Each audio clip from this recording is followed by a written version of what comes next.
Entonces, jóvenes, vamos a arrancar con fecundación y gestación y temas de genética hasta donde nos alcance el tiempo que tenemos de la hora, ¿ya?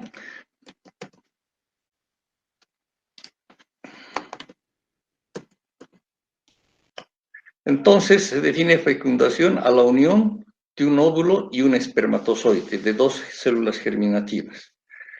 Y la unión de estas dos células haploides, porque tiene cada una de ellas 23 cromosomas, va a constituir el huevo o cigoto, que tiene 46 cromosomas. La fecundación, por lo general, de manera regular, se da en el tercio superior de la trompa uterina. Entonces, fíjense acá, este es el óvulo, una célula bastante grande, y aquí tienen el espermatozoide. Pero aquí hay un solo espermatozoide. Este simplemente de manera didáctica, porque en esta zona que se llama la corona radiante del óvulo, hay miles de espermatozoides que tratan de ingresar, sabiendo que solo uno de ellos va a ingresar. Aquí está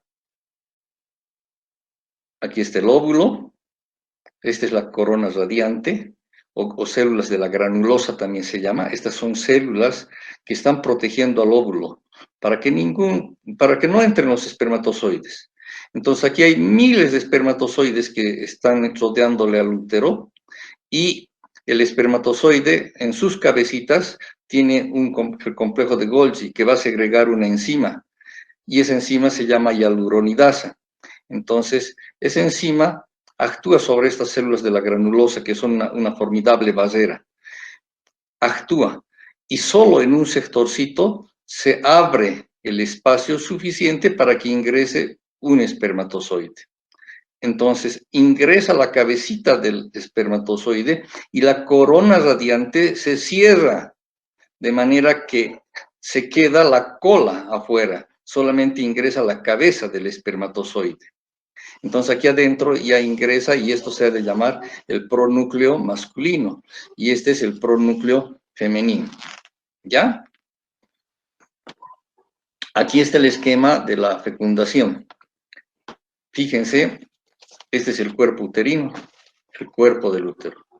Este es el famoso miometrio, músculo, miometrio. Este es el cuello del útero, el cuello del útero. Este es el fondo de la vagina.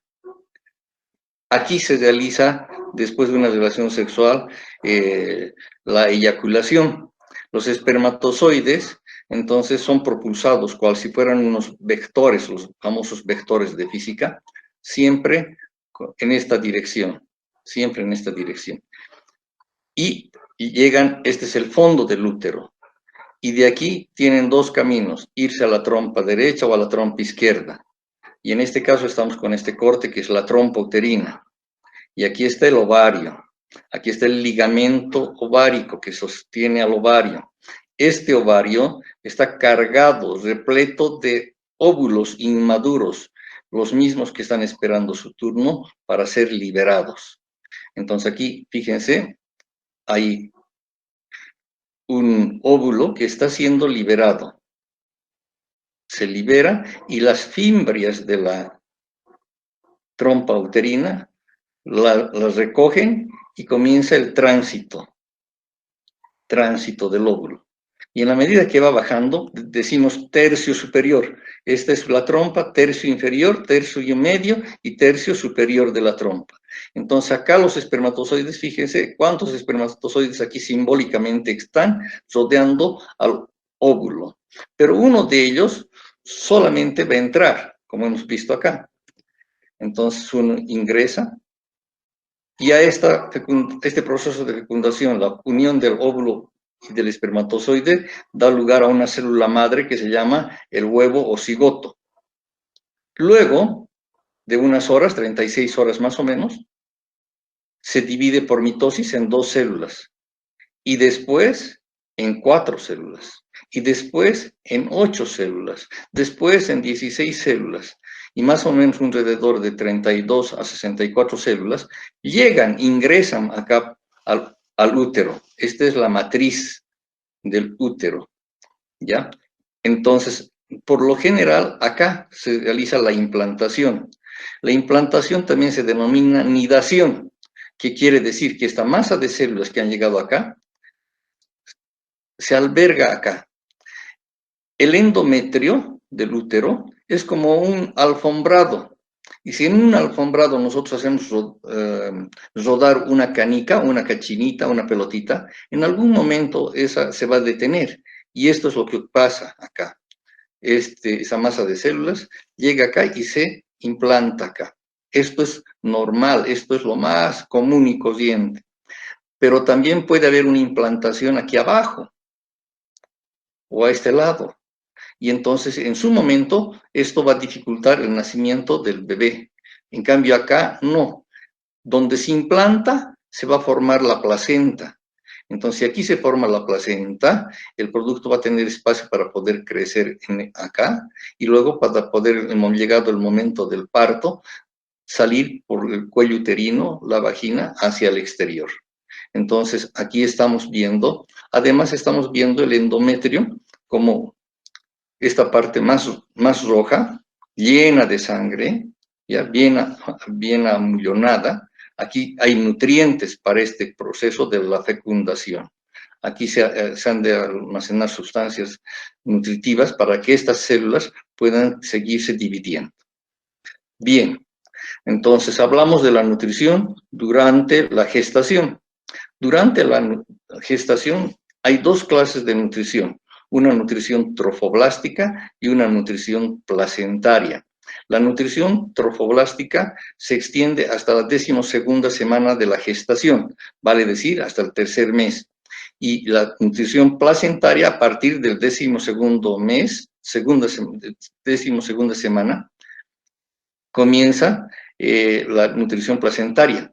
Y se llama placentaria porque ya se ha formado la placenta y entonces ha de recibir por el cordón umbilical toda la nutrición que corresponde a ese producto. Aquí tenemos la placenta, fíjense, la placenta, aquí está el cordón umbilical y aquí está el producto de la gestación.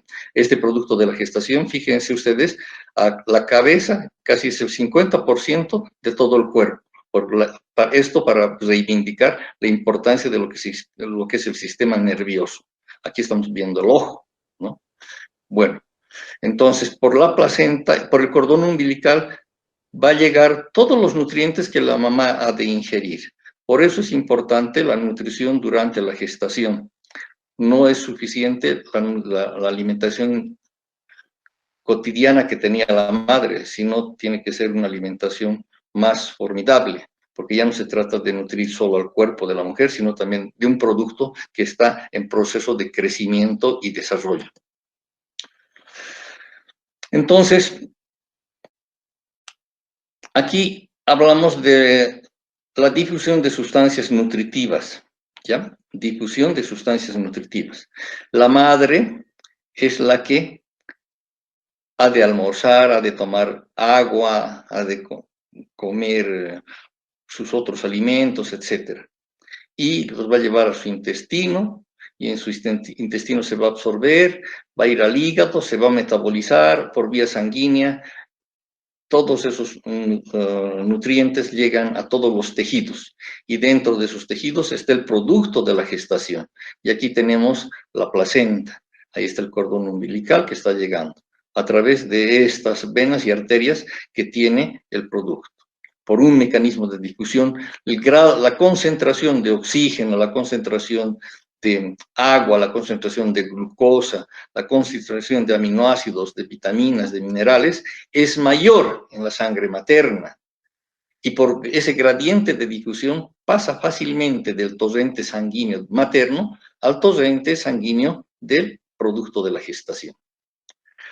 Hablamos de excreción placentaria cuando el producto ha de elaborar sustancias de desecho de su metabolismo, porque él ha recibido nutrientes y este producto ha de tener excreción por la placenta de la sangre fetal. Entonces en la sangre fetal ha de haber anhidrido carbónico, ácido úrico, creatinina, debe haber muchas sustancias ya que son detritus, que ya no sirven al organismo y que se tienen que eliminar, no se puede quedar acá. Entonces, por un gradiente también de concentración, de mayor concentración a menor concentración, de la sangre fetal va a ir a la sangre materna. Y la sangre materna va a llevar esto a sus riñones, para que en sus riñones se filtre y la madre lo elimine como orina. Y así, y también el anhídrido carbónico por respiración de la madre va a eliminar más anhídrido carbónico. Por eso es que durante la gestación las mujeres gestantes tienen una frecuencia respiratoria mayor a lo normal. Su respiración es siempre jadeante, como si estuvieran cansadas.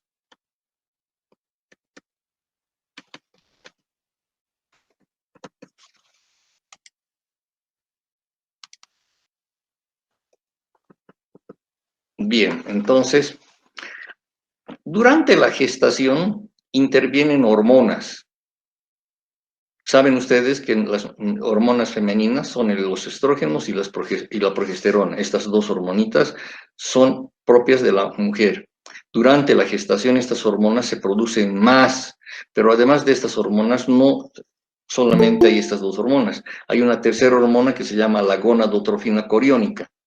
Primero veremos qué funciones cumplen durante la gestación estas dos hormonitas. La progesterona, ¿qué funciones cumple? Nutre al endometrio, inhibe la musculatura uterina, ya relaja a la musculatura uterina, porque si hubiera contracciones se generaría un aborto, entonces la relaja la musculatura uterina. Esa es la función de la progesterona. Hay más funciones, pero estas son las más importantes. En cambio, los estrógenos cumplen con la función del desarrollo de los órganos sexuales y de los caracteres sexuales del producto de la gestación. Intervienen en el crecimiento de las glándulas mamarias de la mujer gestante. Sabemos que la mujer gestante tiene que preparar sus glándulas mamarias para el momento de la lactancia. Entonces, estos estrógenos hacen de que esas glándulas mamarias sean turgentes, aumenten de volumen. Entonces, se incrementa el peso de toda la mujer también. Y ayuda a la relajación de los ligamentos pélvicos, para que este producto de la gestación no estimule a esa base. Ahora, una parte del ovario se llama cuerpo amarillo. Aquí está el ovario, ¿ya? Y aquí hay un óvulo que está siendo liberado, y ha sido liberado. Y luego tenemos el cuerpo amarillo, una especie de cicatrización que queda en el ovario tras haber sido eliminado un óvulo. Entonces, la gonadotrofina coriónica, que hemos dicho, impide la involución del cuerpo amarillo. Evita a que este cuerpo amarillo se atrofie, se cicatrice, desaparezca.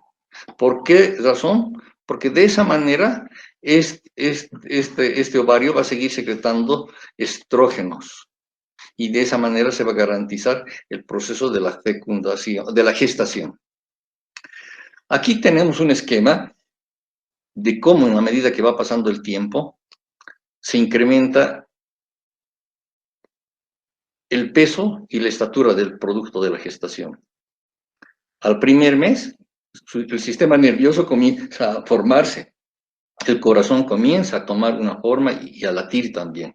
En el segundo mes comienza la formación ya del cerebro, lo que hemos dicho, casi la mitad del cuerpo es cerebro. Tercer mes, el feto puede realizar movimientos, se reconoce su sexo. Por eso es que a partir del tercer mes, ahora hay un estudio que se llama ecografía fetal, y entonces las madres ansiosas o los padres ansiosos que quieren saber el producto del sexo de su hijito, les llevan a la ecografía y puede el ecografista apreciar los testículos o los ovarios y de esa manera poder dar el diagnóstico de masculinidad o femenino del producto de la gestación. Cuarto mes, el aparato circulatorio ya ha terminado, el esqueleto comienza a organizarse muy bien. Quinto mes, termina la maduración del sistema nervioso. Sexto mes, los bronquios y pulmones casi ya han madurado. Por eso es que a partir del 7º mes hay muchos niños que nacen sin ningún problema y otros con una deficiencia respiratoria, por lo que son puestos en incubadoras, porque ya sus pulmoncitos casi han terminado de madurar. 7º mes, entonces, ya posee todos los órganos necesarios para vivir fuera del útero materno. 8º mes y 9º mes, el feto ha completado su desarrollo y esto es viable, entonces pueden nacer sin problemas. Hablaremos de la fisiología fetal.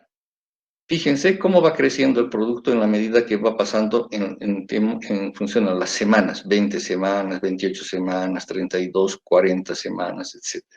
Aquí el producto al final del embarazo mide un promedio de 50 centímetros y pesa un promedio de 3 kilos. Ustedes averiguan a sus madres y ese dato les va a brindar con lujo de detalles, porque cada parto es especial para nuestras madres. Se van a acordar ellas a qué hora han nacido, con cuánto de peso han nacido y con cuánto de estatura han nacido, ¿ya? Además les van a contar todo el proceso del parto, del trabajo de parto que ellas han tenido, cuánto ha durado su trabajo de parto y todo eso, indicándoles, por ejemplo, de que el primer niño que ha tenido ha sido con mayor sacrificio, con mayor preocupación, etcétera, ¿no?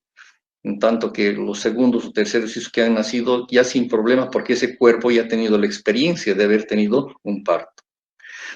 Entonces, el producto de la gestación requiere de sustancias nutritivas. Aquí tenemos el producto de la gestación y aquí están las sustancias nutritivas que le llegan a través de la alimentación que la madre lo tiene. Requiere calcio. ¿Para qué? Para sus huesos, porque los huesitos que tiene son cartilaginosos. Recién se va a formar sus núcleos de osificación. Todos sus huesitos son cartilaginosos, para eso se necesita calcio. Hierro, ¿para qué se necesita hierro? El incremento de la sangre que se da en la mujer, parte de esa sangre nueva va a llegar a este producto y entonces se necesita hierro.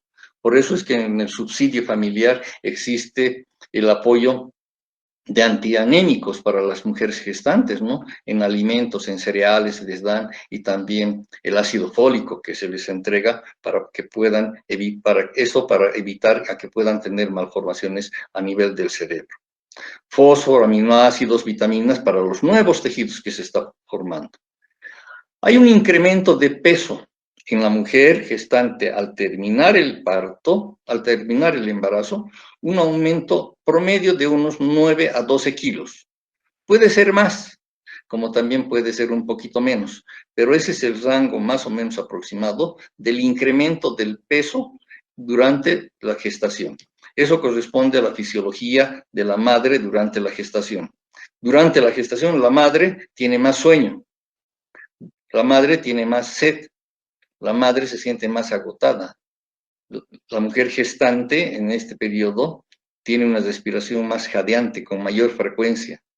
Entonces, y va acumulando grasa, no solamente en el útero, no solamente en el producto que está creciendo, sino también en las glándulas mamarias, sino también en la sangre que se ha incrementado. Entonces, todo esto nos indica que la mujer gestante, al terminar el embarazo, aumenta más o menos de 9 a 12 kilogramos. Vamos a ver el parto. El parto tiene factores y mecanismos del parto. ¿Cuáles son los factores que dan inicio al parto?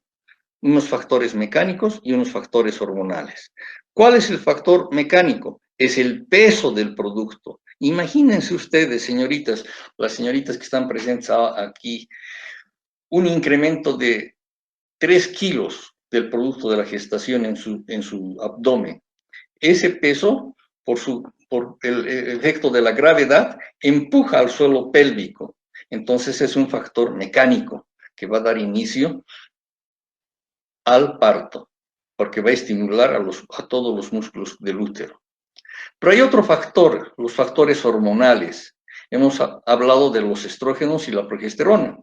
Entonces, estas hormonas, durante el momento de llegada del parto, Los estrógenos aumentan su secreción y la progesterona disminuye su secreción. De este desequilibrio hormonal se desencadena entonces el mecanismo del parto. ¿Y cómo se da el mecanismo del parto? ¿A qué se llama mecanismos del parto? Hay tres mecanismos: el trabajo del parto, el parto y el alumbramiento. El trabajo del parto es lo que corresponde a las famosas contracciones que las mujeres sienten cuando se aproxima el parto. Las primeras contracciones que la mujer tiene son débiles y se repiten en más largo tiempo. Pero en la medida que va pasando el tiempo también, entonces las contracciones son más fuertes y se repiten en menos tiempo cada vez que se aproxima el momento.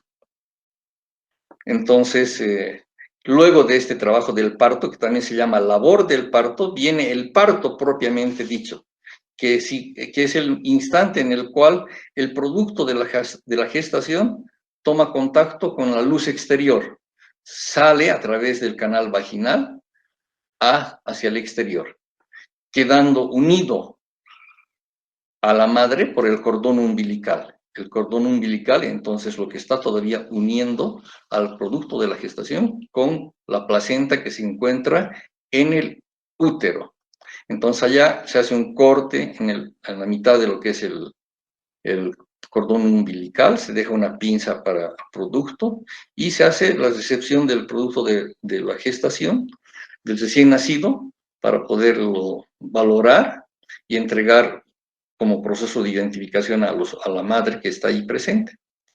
Pero el otro extremo del cordón umbilical, que está con una pincita, está todavía dentro, y eso después de unos 20, 30 minutitos, porque el útero está cansado después de tantas contracciones, muy cansado, muy agotado, se relaja, entonces va a pasar unos 20 a 30 minutitos y va a instalar el momento del alumbramiento.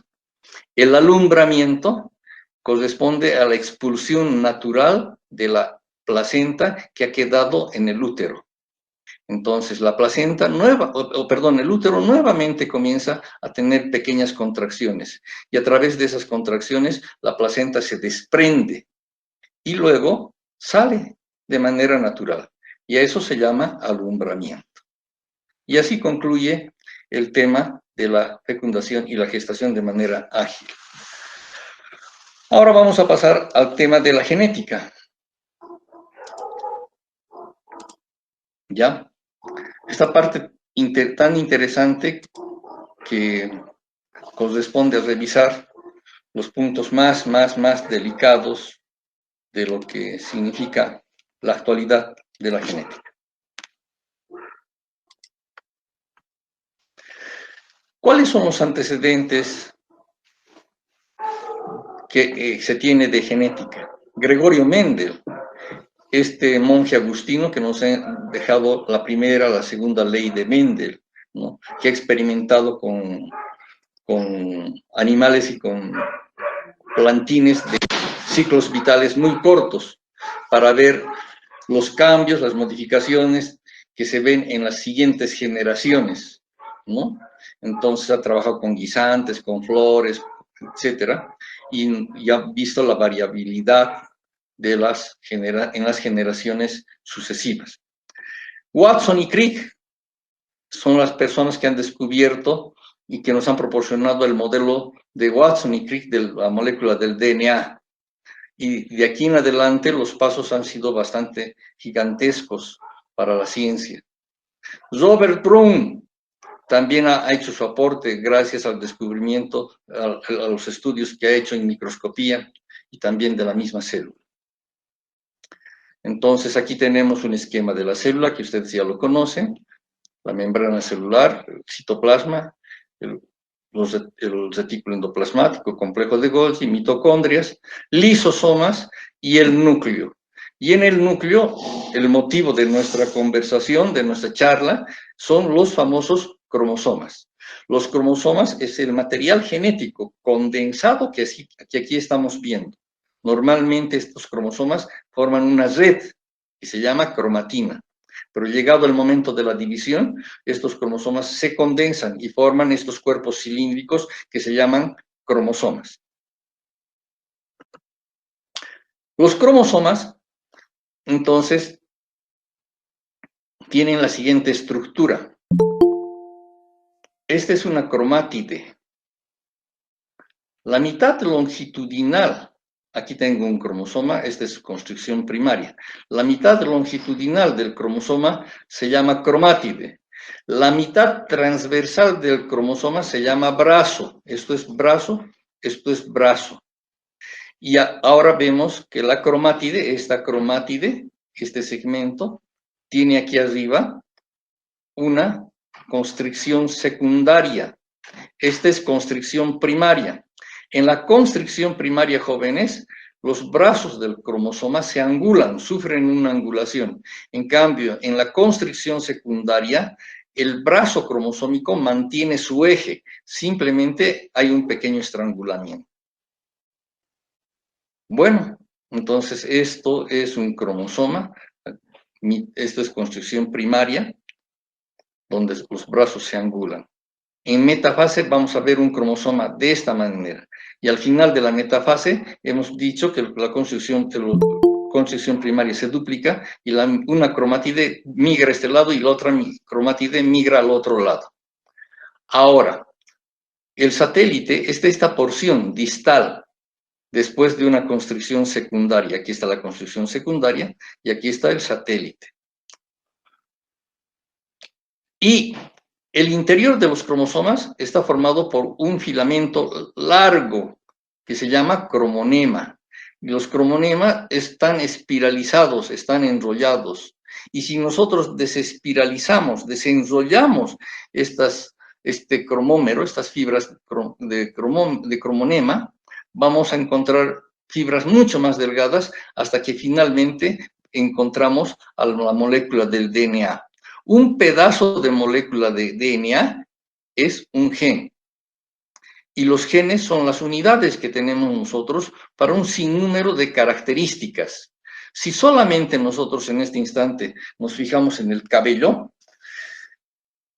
hay cabellos gruesos, hay cabellos delgados, hay cabellos lacios, hay cabellos ondulados, hay cabellos negros y hay cabellos claros, ¿cierto? Hay abundante cantidad de cabellos en algunas cabezas. En otras cabezas, la cantidad de cabellos es pobre. La implantación del cabello es otra característica. Hay gente que tiene buena implantación del cabello y hay otra gente que la implantación del cabello es débil. Se quejan de que se les cae el cabello, se duchan y están recogiendo sus cabellos. Hace viento y están recogiendo sus cabellos. Entonces, estas características que solo estamos haciendo referencia al cabello, han visto ustedes cuántas características hay, pero cada característica está dada o regulada por un gen. Un gen dominante es responsable del grosor del cabello, cabello grueso. Cabello delgado, gen recesivo.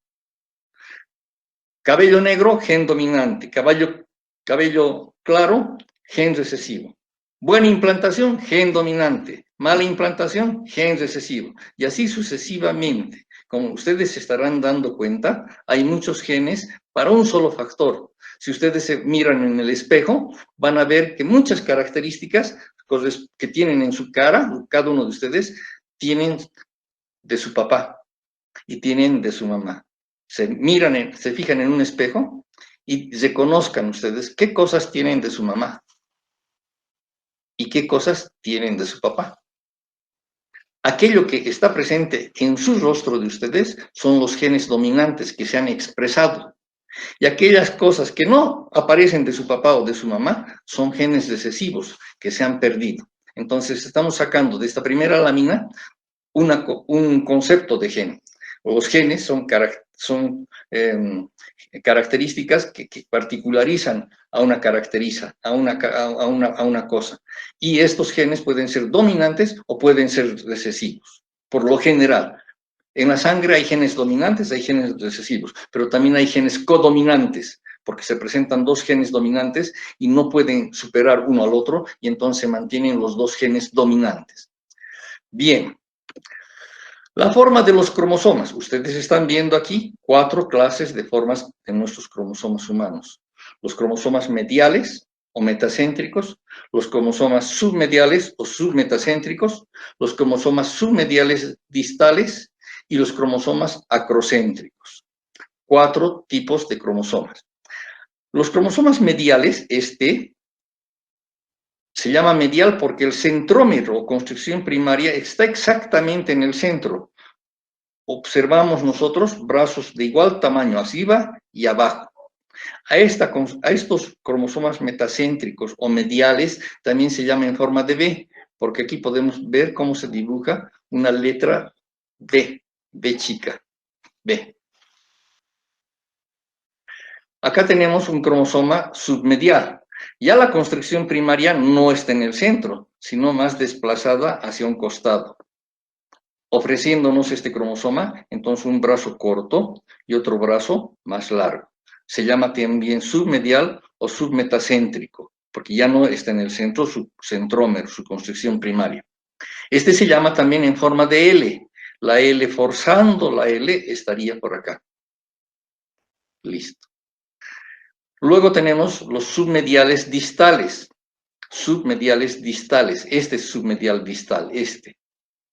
La construcción primaria o centrómero se halla más a un extremo. Acá, brazo corto, y aquí, un brazo más largo que en el anterior caso. Estos 4 tipos de cromosomas se encuentran en nuestras células. Todos tenemos estos cromosomas. Luego tenemos el cromosoma acrocéntrico o terminal, o subterminal que se llama. Aquí vemos un brazo muy cortito y un brazo muy largo. Entonces, de acuerdo a su forma, los cromosomas se dividen en metacéntricos o mediales, metacéntricos o submediales, submediales distales o subterminales y terminales. ¿Qué funciones cumplen los cromosomas? ¿Qué funciones cumplen los cromosomas?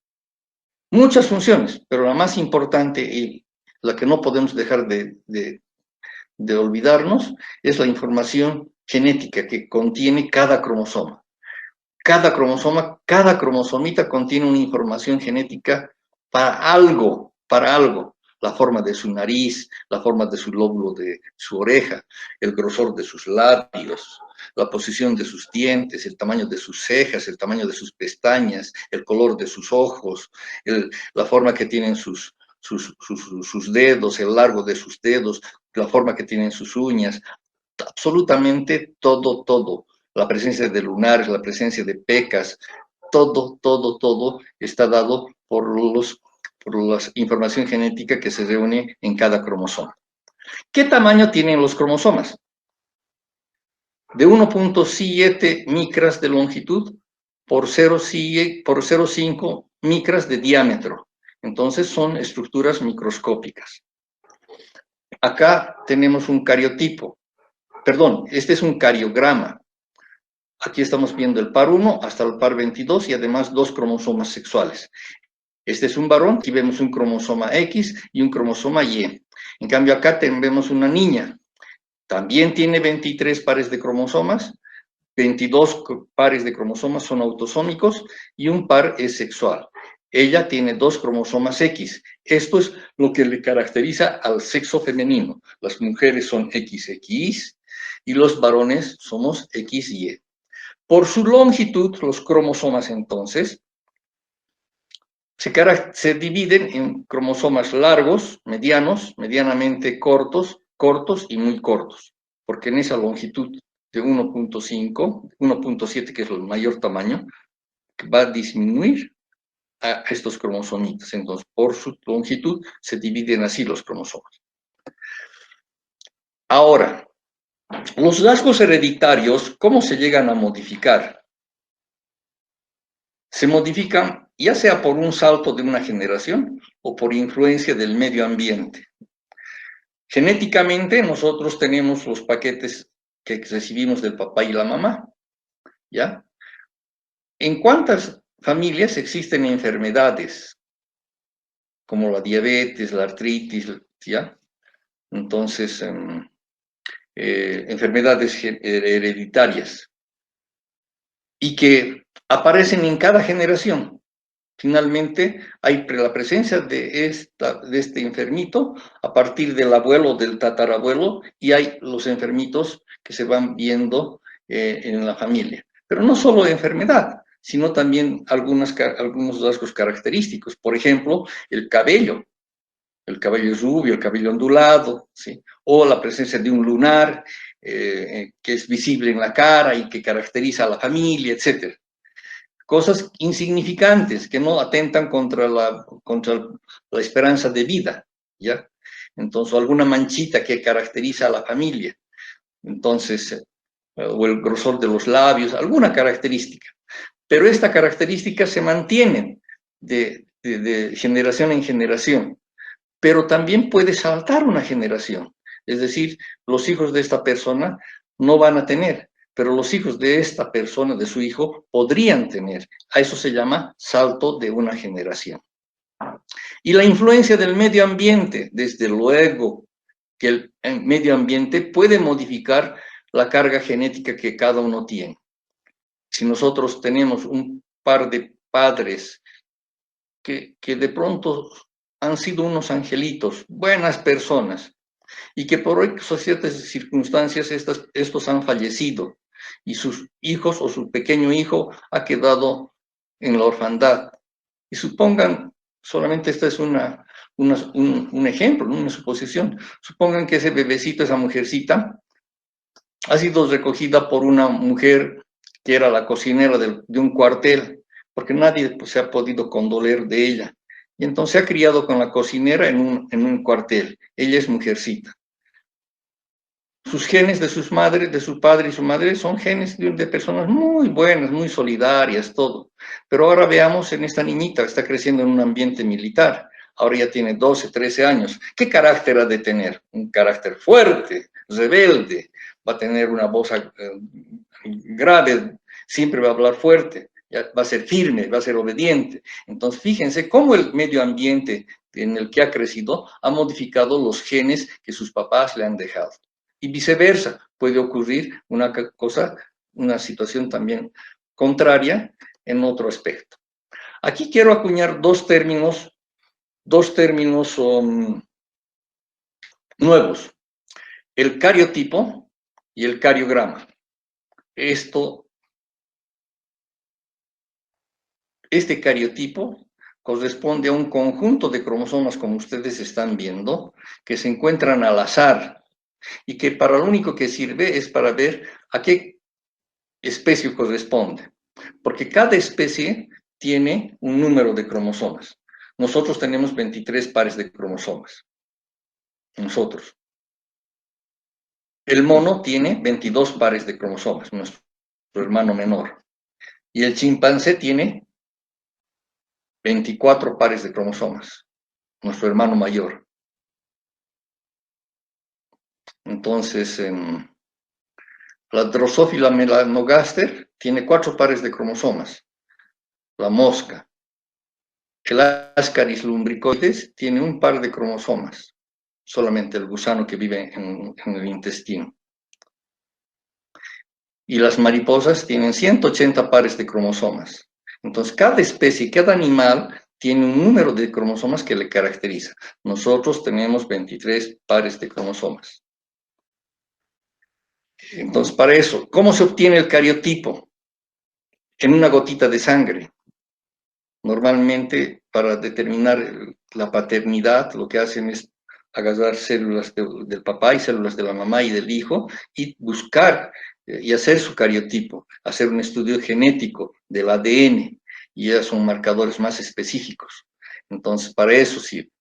Entonces, el cariotipo se puede obtener de la sangre periférica, en el taloncito del bebé, pinchando con una lancetita el pulpejo del dedo, provocando una mitosis por la aplicación de colchicina, y luego una solución hipotónica, y luego observar al microscopio, y luego elegir la agrupación de células o de cromosomas que se agrupan así, y sacarle una fotografía, revelar esa fotografía, cortar cada cromosomita y comenzar a armar en una hoja.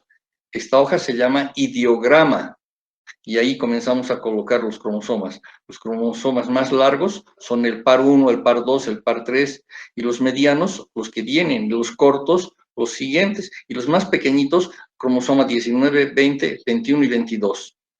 Entonces ahí vamos poniendo por pares. Y finalmente encontramos dos cromosomas que nos van a sobrar y que son los cromosomas sexuales. En este caso hay dos cromosomas X. Entonces este cariograma es de un sexo femenino. Cariotipo, como definición, conjunto de cromosomas que se hallan al azar y que sirven para identificar a qué especie corresponde. Punto. El cariograma, una hoja diagramada en la cual los cromosomas se hallan ordenados por pares, por grupos de mayor a menor tamaño, y que nos identifican con precisión el sexo del cariograma a que corresponde. Bien. Acá los cromosomas los estamos viendo con coloreados. Estos son pigmentos fluorescentes que se utilizan para identificar el par 1 con su homólogo, el par 2 y su homólogo. Si todos fueran del mismo color, aquí sería un poquito difícil ubicarlos por pares. Para eso sirve la identificación, la pigmentación con fluoresceína. Acá, en cambio, es una pigmentación con guienza, solamente se tiñe en negro y blanco, nada más. Es la habilidad de los genetistas para poder organizar los cariogramas. De la misma manera, aquí te estamos dividiendo ya el cariograma en el grupo A, par 1, par 2 y par 3. El par 1 y el par 3 son metacéntricos, el par 2 es submetacéntrico. El grupo B, formado por los pares 4 y 5, son submetacéntricos. Estos son grandes submetacéntricos. El grupo C, formado por los pares 6, 7, 8, 9, 10, 11 y 12. Todos son submetacéntricos. El grupo D, pares 13, 14, 15, acrocéntricos. Fíjense, ya no es la misma forma que tienen estos otros cromosomas, son acrocéntricos. El grupo E, formado por los pares 15, 16 y 17, 16, 17 y 18. El 16 es metacéntrico en forma de aspita, de cruz. En cambio, el 17 y 18 son submetacéntricos. El grupo F, formado por los pares 19 y 20. Los cromosomas son metacéntricos en forma de cruz, en forma de aspa. Sus brazos son de igual tamaño arriba y abajo, igual que el 1 y el 2 y el 3, pero son más pequeñitos, los más pequeñitos. Finalmente, vamos a ver el grupo G, los cromosomas más cortos, el par 21 y par 22. Estos son acrocéntricos. Y luego los cromosomas sexuales, un cromosoma X y un cromosoma Y. Entonces decimos de este cariograma que corresponde al sexo masculino. Qué bueno, nos está alcanzando el tiempo. 10 minutitos más o 5 minutitos más y vamos a concluir. Ingresamos a ver aberraciones cromosómicas. ¿Qué son las aberraciones? Las aberraciones son errores que tienen los cromosomas y pueden haber errores estructurales y aberraciones numéricas. Las aberraciones estructurales se llaman así porque se altera el orden y la secuencia de los genes en los cromosomas, aberraciones estructurales. No se modifica, seguimos teniendo los 22, 23 pares de cromosomas.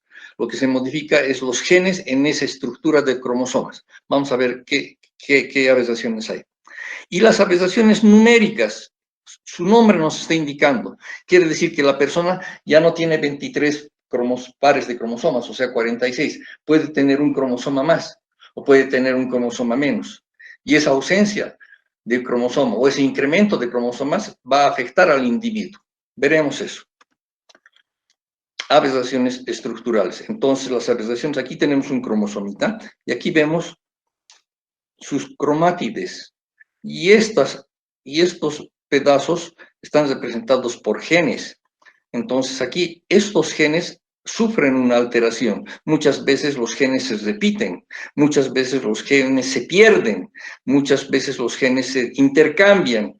Entonces, esas son aberraciones estructurales.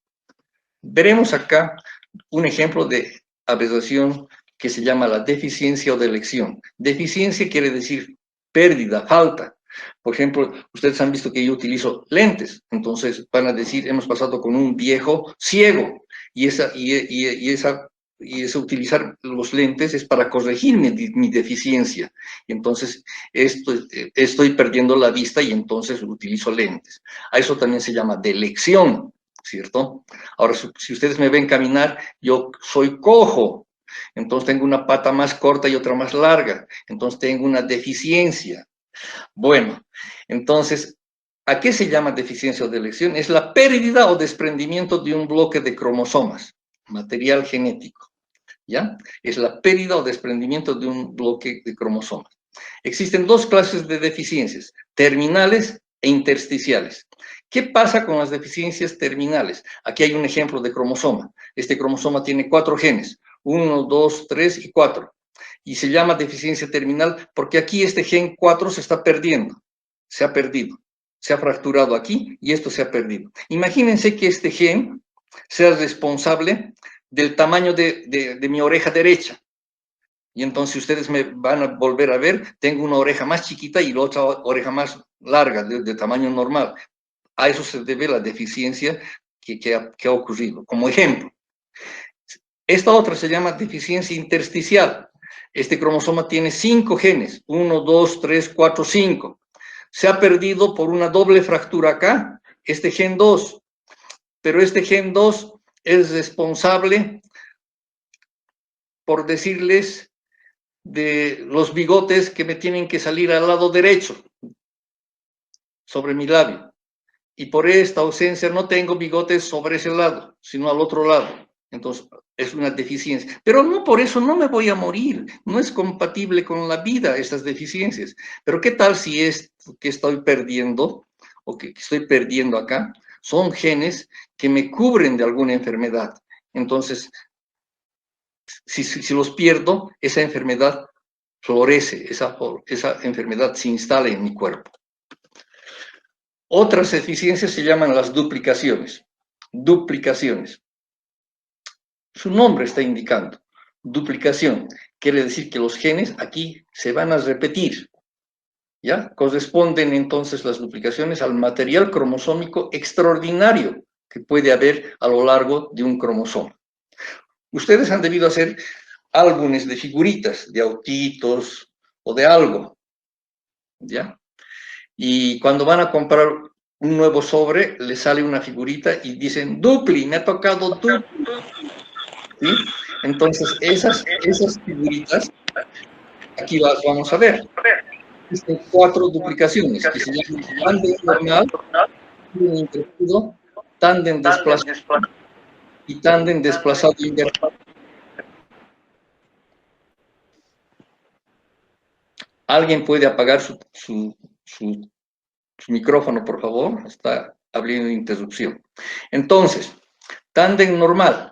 Aquí vemos un cromosoma normal, tendría 5 genes. 1, 2, 3, 4, 5. Pero aquí estamos viendo que este gen se está duplicando. Y se acomoda a continuación del gen duplicado.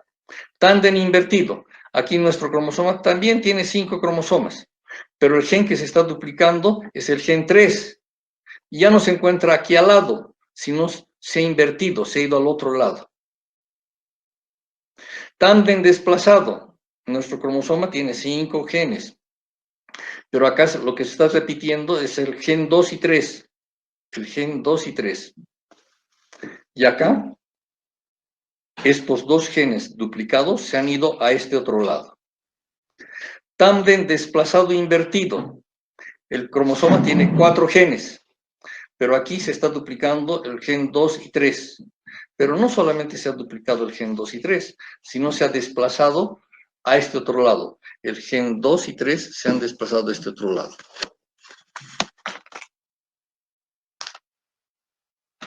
Bueno, inversión es otro ejemplo de es abesación estructural.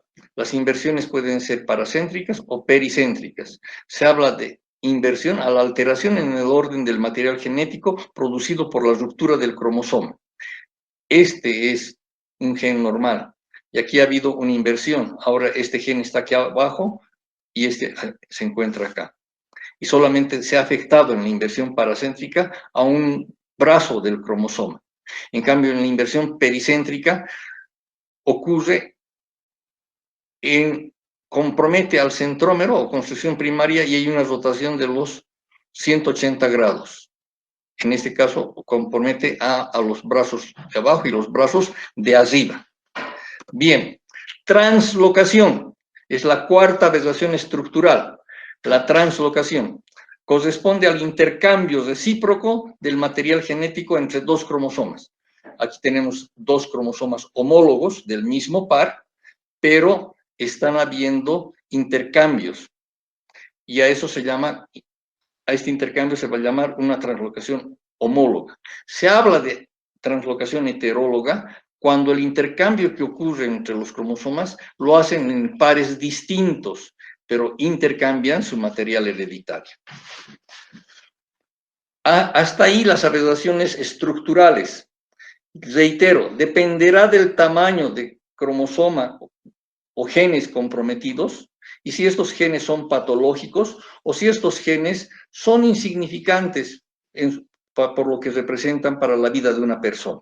En función a eso, se arrastrará una tara, una secuela de una enfermedad en la genética.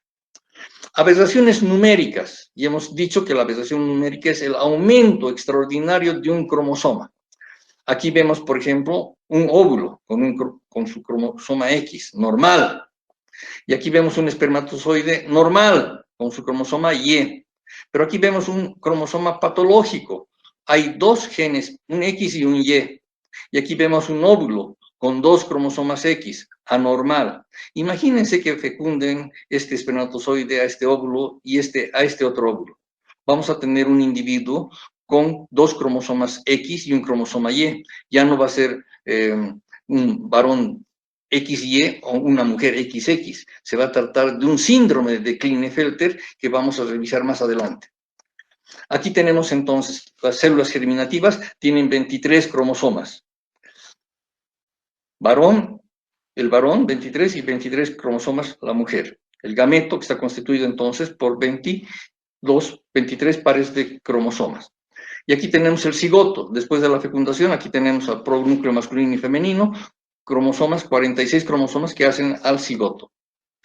Cuando hablamos de aberraciones numéricas, hablamos de las poliploidías y las aneuploidías.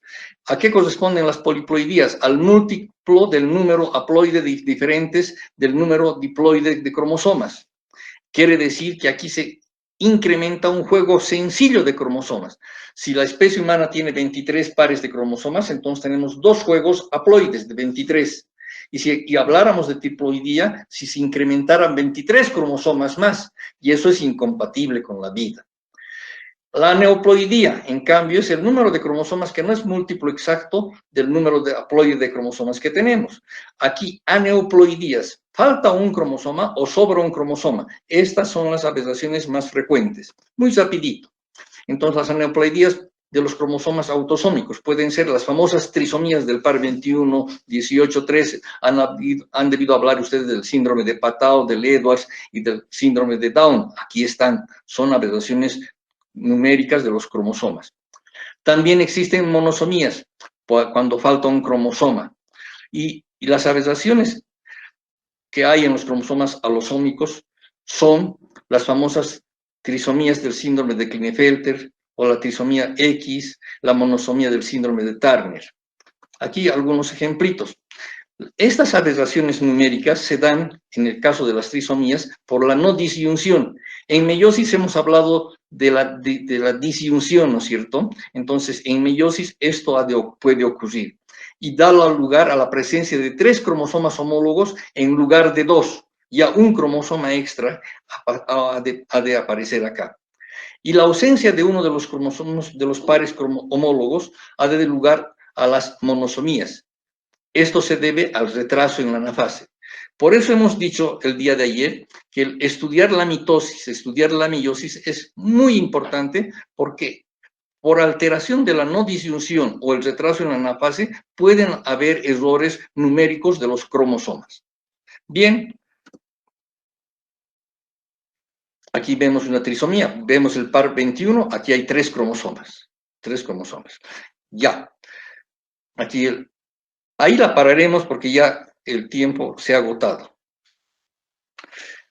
Licenciada, eso sería todo en lo que corresponde a genética hasta este momento. Y ya debe estar el doctor,